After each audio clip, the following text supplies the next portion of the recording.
bagaimana Aji memastikan 1 tahun kepemimpinan Aji ini bisa memastikan birokrasi yang Aji pimpin ini terhindarlah dari praktek-praktek korupsi dan lain-lain.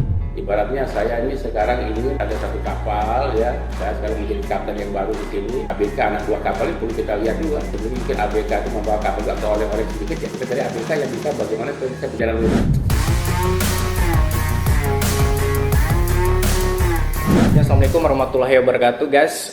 Ini kembali lagi kita di podcast Om Punet di Basi Bahas Asik. Kali ini kita perdana nih dengan podcast kali ini, yaitu dengan PJ Wali Kota Bima, Pak Rum nih. Nah, selamat datang Bang. Bang apa ini? Pakai Bang ya. Bang aja ya. Ya, terima kasih ya Dina. Ya, selamat datang di Kota Bima. Lumayan panas Bang. Panas. Ini langsung aja Bang, dikasih waktu 1 tahun di dalam masa transisi pasca pemberhentian wali kota kemarin dan juga purna tugas. Kira-kira 1 tahun ini apa ini kira-kira Bang yang harus dipahami oleh masyarakat Kota Bima dengan hadirnya Bang Rum di Kota Bima ini? Baik, terima kasih Adinda, Om Punet, netizen Om Punet yang dimanapun berada. Jadi Assalamualaikum warahmatullahi wabarakatuh. Jadi saya insya Allah sesuai dengan SK Menteri Dalam Negeri, itu SK saya paling lama 1 tahun. 1 tahun. Tentunya SK 1 tahun ini memang agak bekerja maraton ya. Jadi yang pertama saya akan benahi adalah masalah kebersihan dan sampah. Jadi kota kita ini sudah bukan rahasia umum memang, ya di mana-mana kota yang memang cukup kotor lah ya. Kotor kita harus akui itu. Ketika kita mengakuinya, tentunya kita nanti akan menyelesaikannya. Jadi insya Allah saya fokus untuk bersih masalah kebersihan sampah. Yang kedua adalah di Kota Bima ternyata masih ada beberapa masyarakat kita kekurangan air bersih, air minum.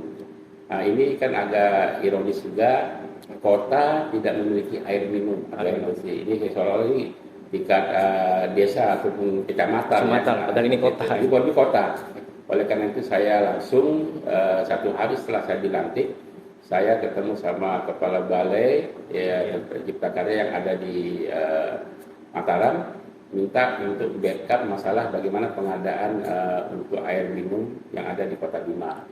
Jadi beliau sarankan pada saya, Pak Rum, kami akan bantu, tolong selesaikan dulu pembentukan UPTD. Alhamdulillah hari ini UPTD air minum yang ada di bawah Dinas PUPR sudah saya tanda tangani. Sudah terbentuk. Tinggal sekarang kita menunggu izin dari Mendagri terkait pengisian orang-orangnya. Jadi kita saya sudah jadi juga sudah tidak berapa lama setelah saya dilantik, saya ke Jakarta menyampaikan kepada Kemendagri minta izin untuk melakukan reformasi birokrasi. Ya, birokrasi intinya ada karena ini memang merupakan gerak cepat. Saya butuh tim yang solid. Tim solid, memang tim betul-betul mau kerja, yang betul-betul memiliki kemampuan kapasitas sesuai dengan background pendidikannya, termasuk background pengalaman kerjanya. Nah, ini saya akan butuhkan untuk apa? Karena saya butuh waktu 1 tahun. Kalau saya mendapatkan orang-orang yang tidak pas di tempatnya, sehingga nanti akan menjadi lambat. Karena ini ada satu kesatuan, teamwork. Dan ini juga oleh karena itu saya memang menunggu, lagi menunggu sampai saya memang belum ada izin dari Pak Mendagri, maka saya pun tidak akan melakukan itu.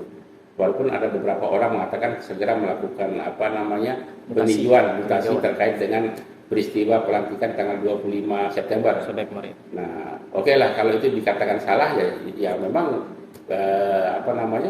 bisa saja salah ya, tapi kan ini kacamata kita nggak bisa begitu. Betul. Ya karena saya juga tidak mau juga melakukan kesalahan juga gitu loh. Ya, kalau saya melakukan tindakan langsung seperti yang dilakukan sebelumnya, tentunya kan kesalahan dilakukan dengan kesalahan juga, percuma juga nggak akan menyelesaikan masalah. Jadi saya karena memang dalam bunyi SK saya itu adalah PJ dilarang melakukan mutasi. PJ dilakukan melakukan pencabutan izin usaha. Ya, tapi memang ada kecuali ada izin dari Menteri Dalam Negeri. Ini clear, jelas. Gitu. Jadi saya kalau ada izin baru bisa melakukan dua hal itu. Gitu. Oleh karena itu saya setelah tadi masalah air ya, kemudian saya mencoba juga melakukan beberapa hal untuk menumbuhkan iklim investasi yang ada di daerah. Jadi karena saya memang dulunya DPMTSP, saya paham betul, saya punya networking dengan para investor. Nah, tentunya memang saya udah tawarkan beberapa investor. Ya kadang-kadang juga mereka masih mikir-mikir juga. Ya, kenapa mikir-mikir? Waduh, Pak Wali itu daerah Bima itu rawan. Nah, ini ngeri juga nih. Ngeri juga. Dikata rawan, ini kan akhirnya merugikan daerah kita. Oleh karena itu saya menghimbau kepada semua kita yang adik-adik semua, udahlah hentikan sudah kita main-main turun-turun di jalanan. Nggak ada artinya. Itu malah menghancurkan daerah kita sendiri. Karena apa? Apalagi itu masuk di media sosial. Sekarang kita posting, orang Amerika udah tahu. Udah heboh. Hitungan detik udah tahu. Oh ternyata Kota Bima nggak layak untuk daerah tujuan investasi. Nah seperti itu kan. Iya. Nah oleh karena itu saya memastikan bagaimana sudah saya dengan teman-teman Forkopimda, Pak Kapolres, Pak Dandim, saya sudah kunjungan kepada beliau-beliau untuk membackup, ya, memastikan supaya Kota Bima ini betul-betul kembali lagi menjadi Kota Bima yang aman dan nyaman untuk tempat tinggal maupun tempat berkunjung. Oke. Nah, itu seperti itu. Nah, tadi kita dengar juga kemarin ini ada jargon nih, Pak BJ. Ini bisa dijelaskan sedikit mungkin? Jargon atau apa yang Marewo itu tahu Pak? Kobi. Iya, apa ini? Jadi Kobi Marewo itu Kobi adalah Marewo Kota itu. Bima, Marine, and Waterfront City. Oke. Nah, jadi Ya. ini sebenarnya ini bisa dikatakan ya mungkin ya jargon lah atau mungkin apapun namanya lah ya. Tapi saya tidak mengubah jargon ataupun yang simbol-simbol yang telah ada sebelumnya. Nah, saya cuma mencoba untuk hal-hal yang baru. Karena memang saya akan fokus ini tadi Marewo ini apa? Marewo ini orang-orang yang berkeliling ya. Ya itu berkeliling itu kemana? Ya udah saya mencoba untuk berkeliling dari masjid ke masjid. Nah, jadi pembangunan kita di Kota Bima ini kalau saya lihat nggak bisa langsung ke fisik, non fisik. Nah, jadi pembangunan manusianya. Nah, tadi alhamdulillah sudah ketemu sama Ketua MUI. Nah, kami bahas bersama bagaimana mengembalikan akhlak ya atau iman dan amal yang ada di Kota Bima ini sebagaimana yang pernah terjadi zaman-zaman dulu. Zaman dulu kita mendengarkan maghrib isya itu di suara-suara rumah setiap warga Kota Bima ini keluar alunan suara orang mengaji, ya. Betul. Nah, itu damai sekali, indah sekali. Kenapa nggak kita bisa seperti itu sekarang gitu? Saya yakin warga Kota Bima punya naluri, darah itu darah orang-orang yang agamis, ya, yang agamis insya Allah. Ya karena ini Kota Bima ini adalah daerah berdirinya kesultanan, bukan kerajaan, beda ya. Kalau kesultanan itu dia arahnya tegak lurus kepada bagaimana untuk menegakkan agama, ya, istilahnya mengamalkan agama yang kafah seperti itu. Nah, ini saya akan mencoba bergerak seperti itu dan tentunya tetap berkeliling, tidak hanya bicara masalah akhirat di situ. Dengan kita begini kita bisa menyerap aspirasi masyarakat, apa sih dibutuhkan di kelurahan itu, kan kita bisa mendengar secara langsung. Betul. Tanpa ada dusta di antara kita, tanpa ada ABS asal Bapak senang. Jadi betul-betul saya sebagai kepala daerah ini tidak hanya mendengar sepihak dari kepala UPD ataupun teman-teman ASN yang staf ada di Pemkot, tapi saya langsung menggali sumber informasi dari masyarakat. Sehingga dengan Marewo saya lakukan rewo itu akhirnya saya bisa kenal banyak masyarakat, saya bisa ternyata masyarakat itu dan secara umum ya bahkan saya bisa katakan 100% lah masa Kota Ibu baik-baik semua air mukanya itu kan dari air mukanya ya. Maka saya pertama kali datang sempat juga dikatakan penatoi ya, ya tanda kutip ya daerah ya, tapi ternyata juga saya ke sana langsung saya maghrib isya di sana adem sekali. Jadi semua itu tergantung kita lah ya. Kalau kita ya saya pikir semua itu kalau kita dudukkan persoalan di dalam hal yang menghormati, menghargai orang, kemudian komunikasi, bersangka baik, tinggal bersuudzon insyaallah ya. Itu akan mendatangkan hubungan yang baik antara kita dengan masyarakat. Oke. Ini mungkin masuk ke agak krusial ini, berkaitan dengan kita diterpa dengan kasus korupsi. Mengingat juga Aji pertama kali masuk dan langsung diterpa dengan isu ini di Kota Bima. Bagaimana Aji memastikan 1 tahun kepemimpinan Aji ini bisa memastikan birokrasi yang Aji pimpin ini tidak lagi dan juga jauh dari isu ini dan bahkan terhindarlah dari praktek-praktek korupsi dan lain-lain. Ya, yang pertama itu saya lakukan reformasi birokrasi. Harus birokrasi. Ya, saya akan melakukan ibaratnya mengevaluasi, mengatur ulang posisi-posisi teman-teman yang duduk di yang posisi sekarang. Ya, kita evaluasi, ya kita pastikan memang yang dia duduk adalah betul-betul mereka yang tidak memiliki nama itu jahat seperti itu ya, ada mensreya kalau bahasa hukumnya. Jadi itu yang salah satu, dan memang saya juga sebagai kepala daerah juga tentunya juga harus tidak juga memberikan beban hal yang tanda kutip yang tidak dibenarkan. Nah, kalau kita lempeng saja, insya Allah kita bekerja, insya Allah itu aman, insya Allah. Jadi kita benahi. Ya, berarti dalam waktu dekat mungkin ada mutasi atau sejenisnya aja yang mungkin dikonsultasikan dulu ke Kementerian Dalam Negeri. Jadi mutasi ini saya akan lakukan sesegera mungkin setelah izin keluar. Izin keluar. Berarti sudah diajukan kemarin? Sudah. Kalau nggak ada izin, memang sekarang saya kawal juga, ada teman yang mengawal di sana dari BPK SDM ya. Iya. Pak Wahid itu lapor, yaitu posisi sekarang sedang dirapatkan. Memang untuk melakukan memberikan izin ini, karena memang saya sangat penting sekali. Ibaratnya saya ini sekarang ingin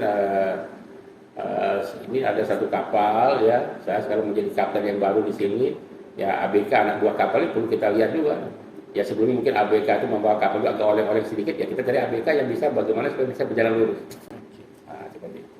Nah selanjutnya nih Haji, mungkin ini terakhir.